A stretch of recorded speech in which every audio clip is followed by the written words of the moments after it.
28 voru drepin í árásum Ísraelsmanna á Gaza og Líbanon í dag, þar af 15 úr sömu fjölskyldu. Utanríkisráðherra Frakklands segir að stöðva verði árásir sem bitni á almennum borgurum. Vopnahlésviðræður halda áfram í næstu viku. Matvöruverslunin Prís var opnuð í dag, þar á vöruverð að vera hagstæðara en hjá helstu keppinautum og svo var fyrsta daginn í flestum tilfellum samkvæmt verðkönnun ASÍ. Vinstri græn þurfa að ná vopnum sínum fyrir komandi kosningabaráttu, segja leiðtogar flokksins sem sátu flokksráðsfund í Keflavík í dag. Formannsslagur gæti verið í uppsiglingu. Haldið var upp á þjóðhátíðardag Indónesíu í nýrri verðandi höfuðborg í dag. Borgin var sérstaklega byggð til að taka við af Jakarta sem hefur orðið illa úti vegna mengunar og flóða. Það var líf og fjör í Hveragerði í dag á blómstrandi dögum. Tívolítækin vöktu mikla lukku en ísinn var eftirsóttastur þó þar væri óvenjulegt bragð að finna, meðal annars af bernes sósu og harðfiski.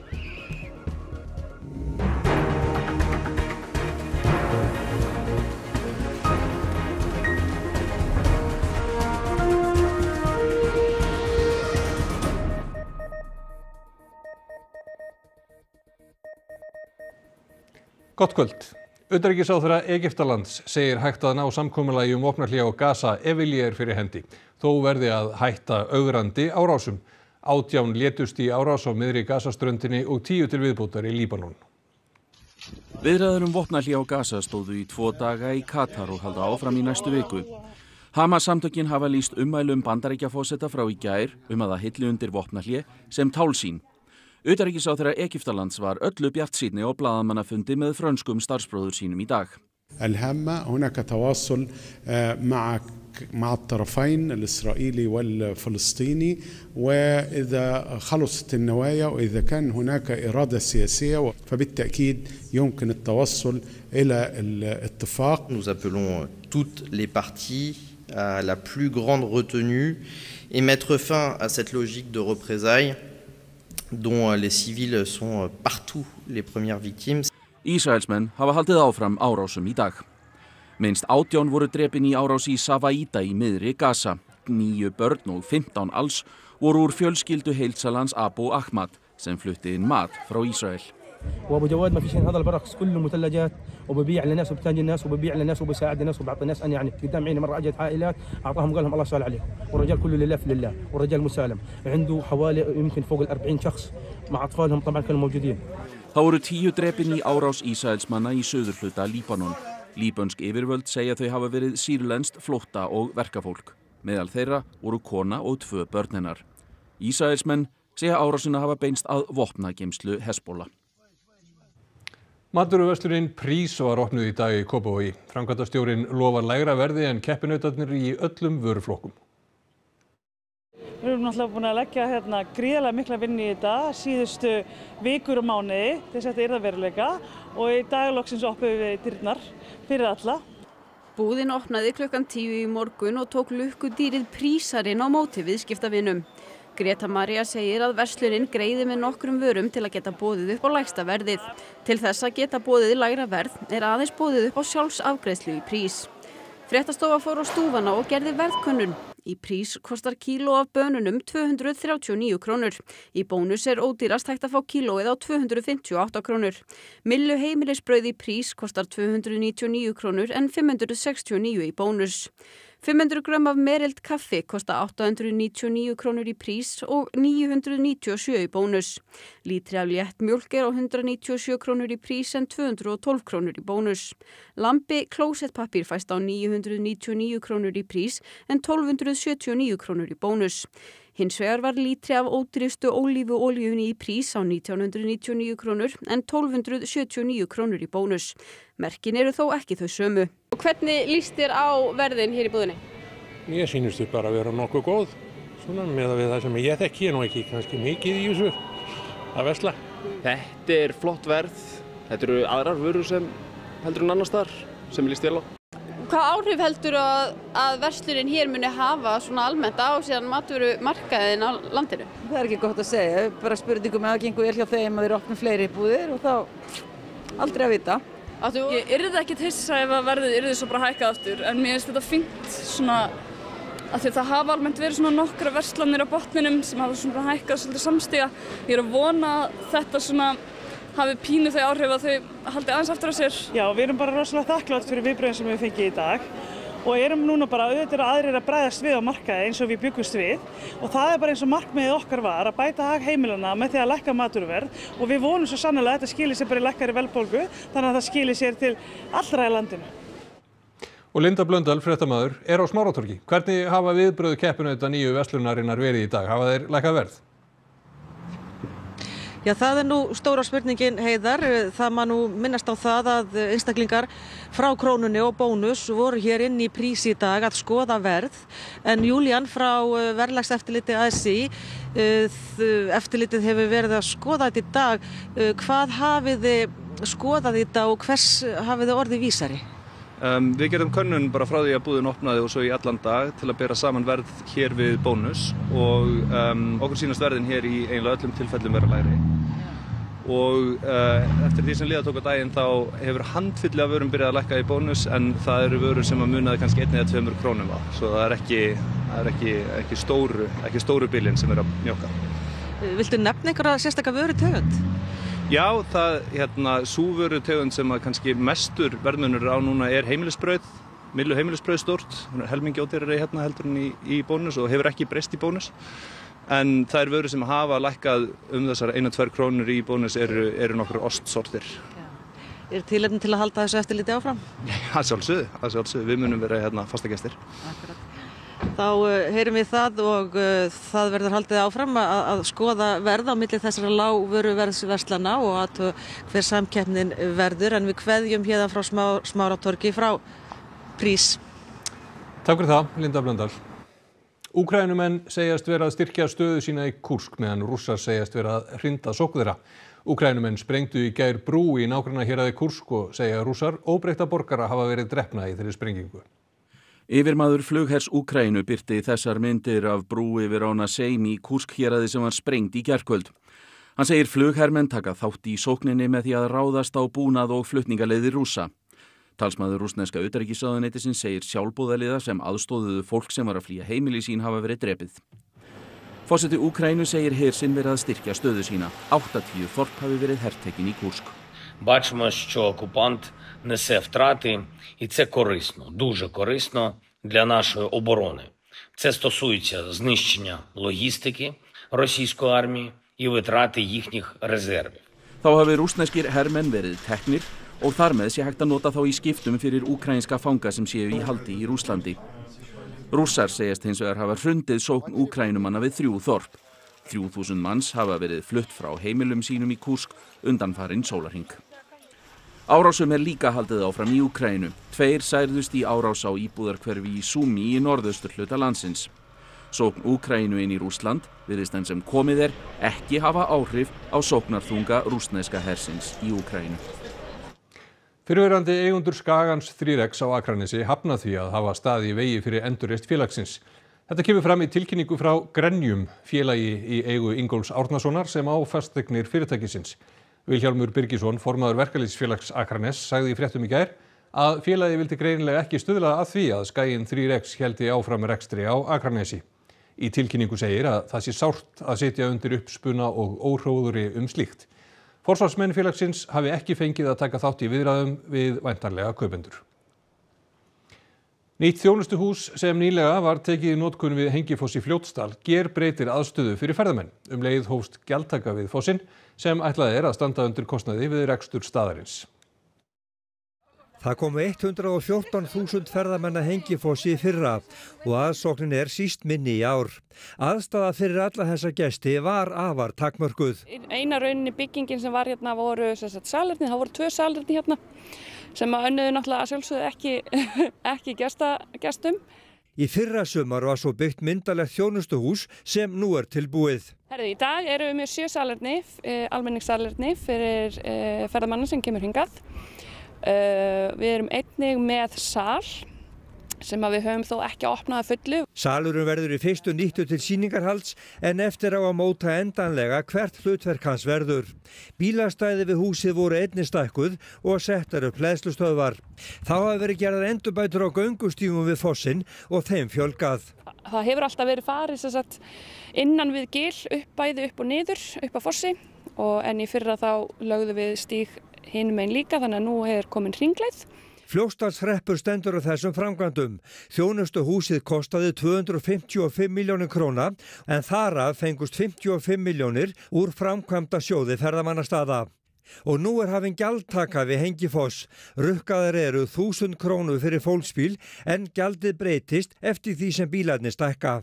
Til þess að standa undir rekstri staðarins þá þurfum við að fá inn tekjur og það gerum við með því að rukka þjónustugjald og rukkum það sem sagt á bíl eins og algengt orði núna á ýmsum ferðamannastöðum. Undirbúningur Vinstri grænna fyrir komandi kosningar snýst að leita í ræturnar, segja leiðtogar flokksins eftir flokksráðsfund sem haldinn var í Keflavík í dag. Já, við erum að ræða málefnin, við erum að fara að kafa ofan í ræturnar okkar eins og við höfum orðað það og að hefja uppbyggingastarf á Vinstri grænum. Já, við erum að horfa inn á við og skoða kjarnan og við erum auðvitað að komast að því sem við vissum að grunnstoðirnar eru sterkar og góðar og vinstrið á fullt erindi. Fá ekki þessa dagana með að við skoðanakannanir sem formaðurinn gerði að umtalsefni. Já, við höfum sannarlega verk að vinna að samfæra kjósendur að við séum góður valkostur, bæði sem fólk sem stendur með vinstri gildum og líka með umhverfis- og náttúruvernd. Bæði Svandís og Guðmundur segjast stefna að því að ríkisstjórnin sitji út kjörtímabilið. Það eigi eftir að klára stóru verkefni. En við í Vinstri grænum erum auðvitað að ytta okkar áherslur og göngum þannig inn í kosningavetur. Reiður af, ég held að við séum alveg einbeitt í því að klára ákveðin mál, að klára ákveðin verkefni og við erum í þessu samstarfi af heilendum en leið algjörlega meðvituð það að þetta tekur á. Þing í október að þú að bjóða frá þessu formann? Ég hef ekki tekið ákvörðun það, ekki tímabært að ræða það á þessum tímapunkti. Það bara ekki tímabært að segja neitt það, það verður bara að koma í ljós, það ekki í kafla dagsins að tala sérstaklega það. Það var nokkuð af kunnulegum andlitum á flokksráðsfundinum í dag, þar á meðal fólk sem áður hafði sagt skilið við Vinstri græna en virðist núna vera að hugsa málið upp á nýtt og svo fyrsti formaður flokksins. Varðandi stöðu flokksins og hreyfingarinnar þá höfum nú áður síðan svartari. Það var nú á sínum tíma þegar við vorum að verða til. Þá var ekki spáð vel fyrir þeim leiðangri en við höfum tröll að trúa okkur sjálfum og komumst í mark og það sama gildir núna. Eldur kviknaði í Somerset húsinu í Lundúnum síðdegis í dag. Mikinn reyk lagði af þaki hússins þegar slökkviliðið kom á vettvang og börðust 125 slökkviliðsmenn við eldinn. Tilkynnt var snemma að enginn væri í hættu. Byggingin var reist í lok 18. aldar og í húsinu Courtauld listasafnið sem geymir verðmæt listaverk, meðal annars sjálfsmynd eftir Vincent van Gogh, en þau voru heldur ekki í hættu. Þær eru líka haldir tónleikar á sumrin og þar vinsælt skautasvell á veturna. Nú undir kvöld náðu slökkviliðsmenn svo tökum á eldinum. Frækilegs björgunarafreks var minnst í Vöðlavík á Austfjörðum í dag. Tæp 30 ár eru síðan 6 skipverjum á Goðanum var bjargað þar við erfiðar aðstæður. Hátt í 100 manns komu saman í Vöðlavík milli Reyðarfjarðar og Norðfjarðar í dag til að minnast björgunarafreksins. Það var í desember 1993 sem rækjubáturinn Bergvík strandaði í Vöðlavík. Stuttu síðar var björgunarskipið Goðinn sendur til að ná Bergvíkinni. Hann fékk á sig brotsjó og strandaði. Einn skipverji féll fyrir borð og fórst en hinir höfðust við á brúarþakinu í miklu hvassviðri og brotsjó. Það var því aðeins hægt að bjarga þeim úr lofti. Þyrlu Landhelgisgæslunnar þurftu frá að hverfa en áhöfnum tveggja bandarískra varnarliðsþyrlna tókst að bjarga skipverjunum með aðstoð austfirskra björgunarsveitamanna. Það svona súrsætt tilfinning. Jú, þetta virkilega gaman að sjá bæði kannana og skipbrúsmennina og allt björgunarsveitafólkið og gæsluna. Þetta er auðvitað gleðidagur þó hann sé svolítið súrsættur í minningunni.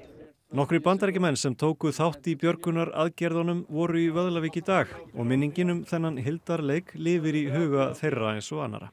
Já, hugsaum þetta svona kannski nánast á hverjum degi og ég rifja þetta nú mjög oft upp þegar ég fer með gönguhópa hér svæðið og segi þeim þessa sögur af þessum atburðum alltaf og þetta það er alltaf ákveðið erfitt að rifja þetta upp en á sama tíma veit ég að það er gott fyrir mig.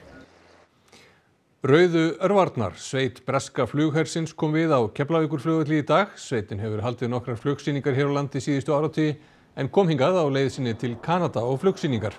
Breski flugherinn hefur haft aðsetur hér á landi undanfarið og sinnt loftrýmisgæslu á vegum Atlantshafsbandalagsins. Þar hafa verið hátt í 200 liðsmenn hersins með 4 F-35 orrustuþotur til umráða. So this is the first time F-35B for the UK has ever been used for a quick reaction alert. So it's fantastic for us to really unlock that capability, and then also for us to practice deploying our squadron, around about 150 people, to another country set up and prove an operational capability away from our main operating base. Blóðug slagsmál brutust út í tyrkneska þinginu í gær. Upphafið voru umræður stöðu þingmanns Verkamannaflokksins, stærsta stjórnarandstöðuflokks Tyrklands, sem hefur verið sviptur þinghelgi og dæmdur í 18 ára fangelsi fyrir þátttöku í mótmælum. Slagsmálin byrjuðu undir ræðu annars þingmannsflokksins og urðu á köflum býsna hörð. Nokkrir þingmenn slösuðust. Gera þurfti hlé á þingfundi í 15 mínútur á meðan blóð var hreinsað af gólfi þingsalarins. Indónesía hélt upp á þjóðhátíðardagsinn í nýrri verðandi höfuðborg Nusantara. Borgin var sérstaklega byggð sem höfuðborg á eyjunni Borneo vegna mikilla umhverfisáhrifa í núverandi höfuðborg Jakarta. Það var mikið dýrðir þegar Indónesía hélt upp á þjóðhátíðardagsinn. Og nú voru hátíðarhöldin á 2 stöðum, í höfuðborginni Jakarta og í nýrri höfuðborg Nusantara. Hér sjást Joko Widodo forseti Indónesíu og Iriana kona hans ganga frá forsetahöllinni í Nusantara. Varaforsetinn var í Jakarta. Yfirvöld ákváðu árið 2019 að skipta höfuðborg. Í henni 10 miljóna Jakarta-borg, sem hefur verið höfuðborg í 74 ár, hefur mengun aukist mikið. En það sem skiptir mestu máli hækkandi sjávarborð og að jarðvegurinn undir borginni farin að síga. Því spáð að 40% borgarinnar verði komin undir vatn árið 2050. Actually, we want to have a new image of our capital city. We want to have a smart city, certainly, green, beautiful and sustainable. Í þeim tilgangi var byrjað að byggja nýja borg í austurhluta Borneo sem fékk nafnið Nusantara. Framkvæmdir hafa staðið yfir linnulaust síðan. Til stendur að opinberir starfsmenn flytji þangað fljótlega. For the first stage, maybe 20,000 people, but within next 5 years, approximately about 200 and 300,000 people. Ekki þó víst að arftaki forsetans haldi þessum áætlunum til streitu. Farið að bera á áhyggjum af því að Nusantara endi sem draugabær í skóginum. Frá Indónesíu austur fyrir fjall. Það var létt yfir gestum blómstrandi daga í Hveragerði í dag og bærinn fullur af fólki. Sólin skein og ísinn gladdi bæði menn og málleysinga.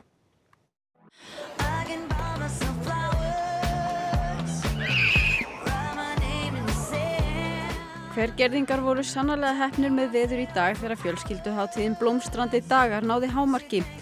Gestir gátu kælt sig niður með ís enda ístegi kjörís fagnaði í dag. En bragðtegundirnar voru ekki venjulegar. Harðfiskís, laxaís, bernesís og einhyrningsís voru meðal bragðtegunda í boði. Það var harðfiskís. Ekki bara eitthvað rugl? Já. Það er ekki rugglaður ís? Jú, frekar. Þó harðfiskísinn hafi lagst misvel í fólk, virtist hann leggjast vel í dýrin. En það var meira á dagskráni en ísát. Götugrill og tívolí sló líka í gegn. Þetta var merkjað! Þetta var mjög gaman. Já, þetta var rosa gaman. Þetta er mjög mikið í magan samt. Já, ég vekk svo mikið fiðrildi í magan. Já, ég líka. En það var rosa skemmtilegt. Mjög. Er hægt að vinna eitthvað hérna? Já, það enda einn búinn að vinna hérna. Svona bara nýlega. Hvað fékk hann? Hann fékk hérna grænan lemúr eða eitthvað, ég veit ekki hvað þetta er. Og þá ætlum við að líta til veðurs. Norðvestan og norðan 5 til 13 metrar á sekundu og rigning landið norðanvert. Hins vegar kólnar heldur í veðri fyrir norðan á morgun og þar útlit fyrir slyddu eða snjókomu til fjalla. Ferðalangar eru hvattir til að kynna sér ástand fjallvega áður en lagt á stað. Bjart með köflum sunnanheiða en líkur á stöku skúrum síðdegis. Hiti 5 til 15 stig, mildast syðst. Hrafn Guðmundsson veðurfræðingur fer nánar yfir horfurnar á loknum íþróttafréttunum og það hann Almar Ormarsson sem að færa okkur þær í kvöld. Bikarúrslitaleikur kvenna í fótbolta fór fram í gærkvöldi á Laugardalsvelli. 2 sigursælustu lið keppninnar frá upphafi, Valur og Breiðablik, mættust í spennandi leik. Bikarkeppni Frjálsíþróttasambands Íslands fór fram á Kópavogsvelli í dag. 1 mótsmet féll og var keppnin efsta sætið hörð. Enska úrvalsdeildin í fótbolta hófst með einum leik í gærkvöldi og í dag voru 13 mörk skoruð í 6 leikjum. Og þá skulum við rifja upp það sem var helst í fréttatímanum. 28 voru drepin í árásum Ísraelsmanna á Gaza og Líbanon í dag, þar af 15 úr sömu fjölskyldu. Utanríkisráðherra Frakklands segir að stöðva verði árásir sem bitni á almennum borgurum og vopnahlésviðræður halda áfram í næstu viku. Matvöruverslunin Prís var opnuð í dag, þar á vöruverð að vera hagstæðara en hjá helstu keppinautum og svo var fyrsta daginn í nær öllum tilfellum samkvæmt verðkönnun ASÍ. Vinstri græn þurfa að ná vopnum sínum fyrir komandi kosningabaráttu, segja leiðtogar flokksins sem sátu flokksráðsfundi í Keflavík í dag. Formannsslagur gæti verið í uppsiglingu. Haldið var upp á þjóðhátíðardag Indónesíu í nýrri verðandi höfuðborg í dag. Borgin var sérstaklega byggð til að taka við af Jakarta sem hefur orðið illa úti vegna mengunar og flóða. Það var líf og fjör í Hveragerði í dag á blómstrandi dögum. Tívolítækin vöktu mikla lukku en ísinn var eftirsóttastur þó þar væri óvenjulegt bragð að finna, meðal annars af bernesósu og harðfiski. Og næstu fréttir verða í útvarpi klukkan 10 í kvöld og RÚV.is uppfærður allan sólarhringinn eins og venjulega. Við minnum líka RÚV appið og það hægt að senda fréttastofunni ábendingar á fréttir@ruv.is. En þessum fréttatíma lokið, verið þið sæl.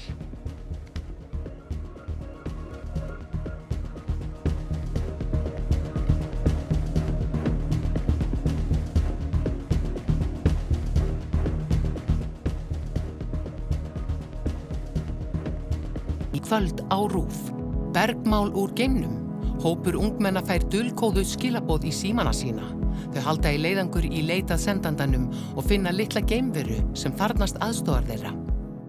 Lag 1. Rómantísk dramamynd sem fjallar Fanny sem vill kynnast bróður sínum Henry betur eftir að hann lendir í bílslysi og fellur í dá. Endeavour. Bresk sakmálamynd rannsóknarlögreglumann í Oxford á yngri árum sem ræður strembnar morðgátur.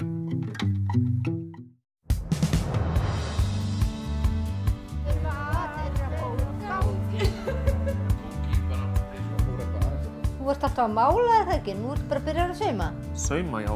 Já. Sigrún, hvenær byrjaði þú að æfa sund? Með okkar augum, 14. þáttaröð þessara margvellunuðu þáttar sem vakið hafa athygli fyrir nýstárleg og frumleg efnistök. Og þegar maður vinnur með dýrum, þá fær maður frið og ró. Hér erum við á veitingastaðnum Brút. Erum við ekki inn? Með okkar augum, miðvikudag á RÚV. Kötu með kötu.